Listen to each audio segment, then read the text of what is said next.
സുഹൃത്ത് ബന്ധങ്ങൾ?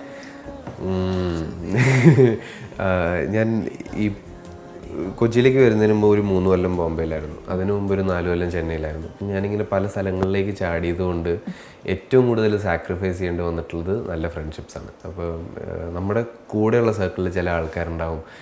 ഇപ്പം എൻ്റെ ഭയങ്കര ക്ലോസ് ഫ്രണ്ടാണ്. എൻ്റെ ബെസ്റ്റ് ഫ്രണ്ടിന് ഒരു ബെസ്റ്റ് ഫ്രണ്ട് സർക്കിൾ ഉണ്ട്. അതിൽ നിന്നൊരു ഒരാൾ, ഇവർ രണ്ടുപേരും ഏകദേശം 4ാം ക്ലാസ് മുതലെന്തോ ഒരുമിച്ച് പഠിച്ചവരാണ്. അപ്പോൾ എനിക്ക് അങ്ങനത്തെ ആൾക്കാർ വളരെ കുറവ്. ഞാൻ പല സ്ഥലങ്ങളിലേക്ക് ചാടുമ്പം ഞാൻ ഇമ്മീഡിയറ്റ് സർക്കിളിലുള്ള ആൾക്കാരിലാണ് ഏറ്റവും കൂടുതൽ എനർജി ഫോക്കസ് ചെയ്യുക. അപ്പം ഈ ഫോണിൽ റെഗുലർലി വിളിക്കുക, എഴുത്തുകൾ എഴുതുക, മെസ്സേജ് ചെയ്യുക, I M terrible at that. അത് ചെയ്യുന്നത് മുഴുവൻ തൊട്ടടുത്തുള്ള ആൾക്കാരുമായിട്ട്.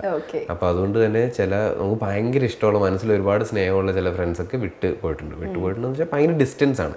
ഇപ്പോഴും പണിയെടുത്താൽ തിരിച്ചു കിട്ടും, പക്ഷെ പണിയെടുക്കണം. ആ പണിയെടുക്കൽ ഭയങ്കര ബുദ്ധിമുട്ട്.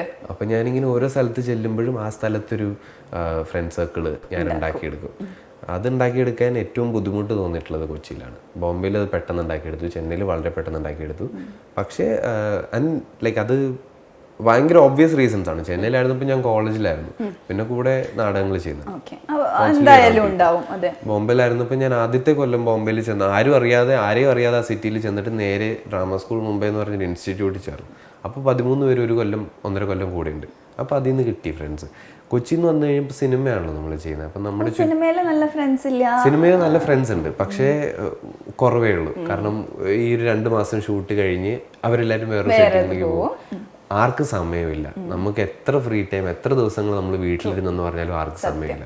അപ്പോൾ ഇങ്ങനെ ഞാൻ ചെയ്യുന്ന എല്ലാ സിനിമയിൽ നിന്നും ഒരു 1-2 ആൾക്കാരുമായിട്ടാണ് ഞാൻ പുറത്തേക്ക് വരുന്നത്. അപ്പോൾ ആ 1-2 പേര് വെച്ച് പതുക്കെ ഒരു സർക്കിൾ ഉണ്ടാക്കിക്കൊണ്ടിരിക്കുകയാണ്. പിന്നെ ഈ നാടകം ചെയ്യുന്നത് ബേസിക്കലി അതിൻ്റെ വേറൊരു അൾട്ടീരിയർ മോട്ടീവ് കൂട്ടുകാരെ ഉണ്ടാക്കുക എന്നുള്ളതായിരുന്നു.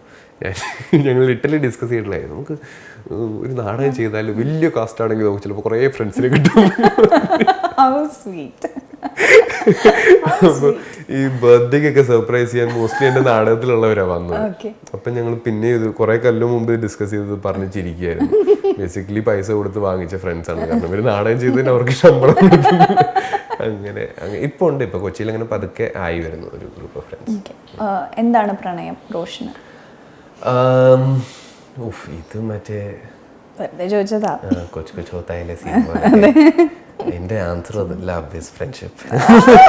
എനിക്ക് എന്താണ് പ്രണയം എന്നൊക്കെ വളരെ സബ്ജക്റ്റീവ് ആയിട്ടുള്ള, വളരെ പേഴ്സണൽ ആയിട്ടുള്ള ഡെഫിനേഷൻ ആയിരിക്കും ചിലപ്പോൾ. ഞാൻ ചിലപ്പോൾ പറഞ്ഞു കഴിഞ്ഞാൽ ഇതിനൊരു സെൻസ് ഉണ്ടാവില്ല. പക്ഷെ എനിക്ക് ഭയങ്കര ക്ലോസ് ഫ്രണ്ട്സ് ആയിട്ടല്ലാത്ത ഒരാളോട് എനിക്ക് ഇതുവരെ പ്രണയം തോന്നിയിട്ടില്ല. എനിക്കെപ്പോഴും ആദ്യത്തെ സ്റ്റേജ് ഫ്രണ്ട്ഷിപ്പാണ്. അങ്ങനെ നിന്നാണ് ചിലപ്പോൾ അത് കാരണം പ്രശ്നങ്ങൾ ഉണ്ടായിട്ടുണ്ട്, ഉണ്ടാവാം. പിന്നെ നമുക്കൊരു ഗ്രൂപ്പ് ഓഫ് ഫ്രണ്ട്സ് ഉണ്ടാവും ചിലപ്പോൾ ഇതിന് ചുറ്റും. അപ്പൊ നമ്മുടെ ഇക്വേഷൻ മാറുന്നതനുസരിച്ച് അവരുടെ എല്ലാവരുടെ ഇക്വേഷൻ മാറും. പക്ഷെ it always starts with friendship for me. അങ്ങനെ ഒരാളെ അല്ലാണ്ട് കണ്ടിട്ട് ലവ് അറ്റ് ഫസ്റ്റ് ആയിട്ടൊന്നും എക്സ്പീരിയൻസ് ചെയ്തിട്ടേ ഇല്ല.